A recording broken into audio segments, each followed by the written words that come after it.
অনেক আহ, শুভাকাঙ্ক্ষী প্রশ্ন করে থাকেন বা জানতে চান যে ম্যাডাম কোন কোন পদ্ধতি অবলম্বন করলে বাচ্চা কনসেপ্ট করবে না। অনেক নবদম্পতি জানতে চান, আবার অনেকের বাচ্চা হয়েছে, তার তৃতীয়বার যেন বাচ্চা কনসেপ্ট না করে, এভাবে অনেকেই জানতে চান। তো আসলে সে বিষয়টি নিয়ে আমি আলোচনা করব। তারপরেও যারা এটা সম্পর্কে কনফিউশনে থাকেন, আপনাদের আশেপাশে দেখবেন পরিবার পরিকল্পনার যারা ফিল্ড কর্মী, মাঠ কর্মী যারা আছেন, তাদের সঙ্গে আপনারা এই বিষয়ে আলোচনা করবেন, তাহলে অনেক ভালোভাবে তারা বুঝিয়ে দিতে পারবেন। কারণ এই বিষয়টা তারাই নিয়ন্ত্রণ করে থাকেন। আপনার আশেপাশেই কিন্তু এনারা থাকেন, পরিবার পরিকল্পনা মাঠ কর্মী পর্যায়ে যারা থাকেন। তারপরেও আমি কিছু পদ্ধতি এখন বলবো, কয়েকটা পদ্ধতি, যে পদ্ধতিগুলো অবলম্বন করলে বাচ্চা কনসেপ্ট করবে না। দেশের এবং প্রবাসের ভাই বোনদের প্রতি সালাম।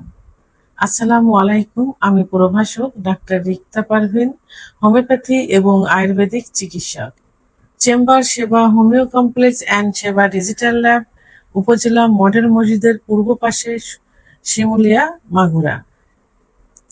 অনেক শুভাকাঙ্ক্ষী প্রশ্ন করে থাকেন বা জানতে চান যে ম্যাডাম কোন কোন পদ্ধতি অবলম্বন করলে বাচ্চা কনসেপ্ট করবে না।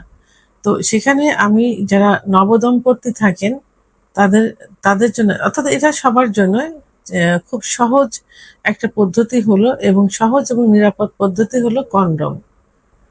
আপনারা কন্ডম ব্যবহার করতে পারেন আপনার সুবিধা মতো, উন্নত মানের ভালো দেখে বাজার থেকে, অথবা পরিবার পরিকল্পনার মাঠকর্মী পর্যায়ে কিন্তু কন্ডম গুলো বিতরণ করে থাকেন।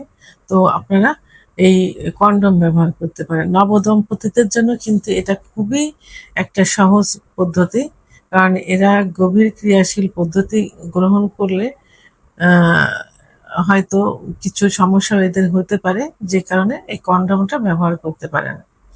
আরেকটা পদ্ধতি হলো জন্ম নিয়ন্ত্রণ পিল।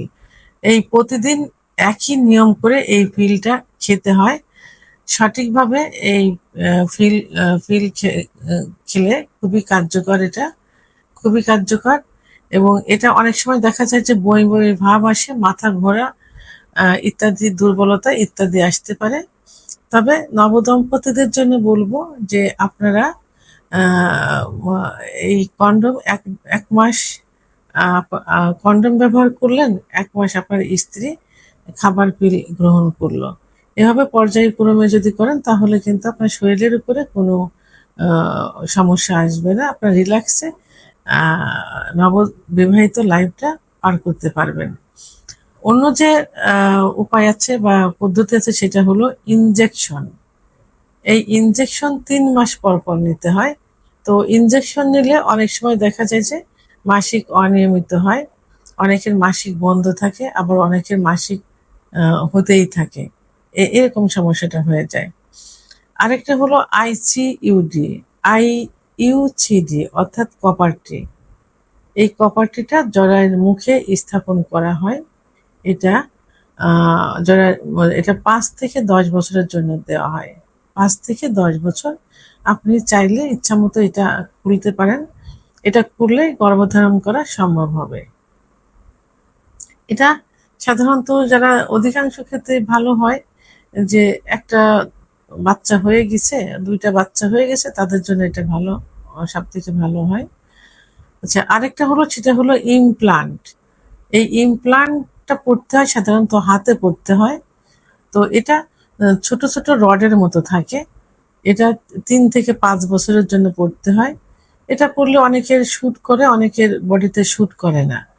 তো এই যে যে প্রচলিত যে পদ্ধতিগুলো বললাম, এই পদ্ধতিগুলোই সহজ, এবং সবাই এই পদ্ধতিগুলো সাধারণত ব্যবহার করে থাকে। তারপরেও আপনাদের বলবো আপনারা অবশ্যই সরকারিভাবে কিন্তু এই প্রতিষ্ঠান, আর আপনারা অবশ্যই পরিবার পরিকল্পনার মাঠ পর্যায়ে আপনারা হাতের কাছে পেয়ে যাবেন।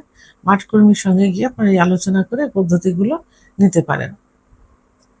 তো নবদম্পতিদের জন্য আবারও বলছি, আপনাদের জন্য কন্ডম এবং জন্ম নিয়ন্ত্রণ পিল সব থেকে নিরাপদ। অনেকে যখন জন্ম নিয়ন্ত্রণ ব্যবহার করতে পারে না, হাজব্যান্ড এটা কন্ডম ব্যবহার করতে পারেন। ভিডিওটি সম্পর্কে যদি কোনো মতামত থেকে থাকে অবশ্যই কমেন্টসের মাধ্যমে জানাবেন। আর ভিডিওটি ভালো লাগলে লাইক, কমেন্ট, সাবস্ক্রাইব করে আমার সঙ্গে থাকুন। আল্লাহ হাফেজ।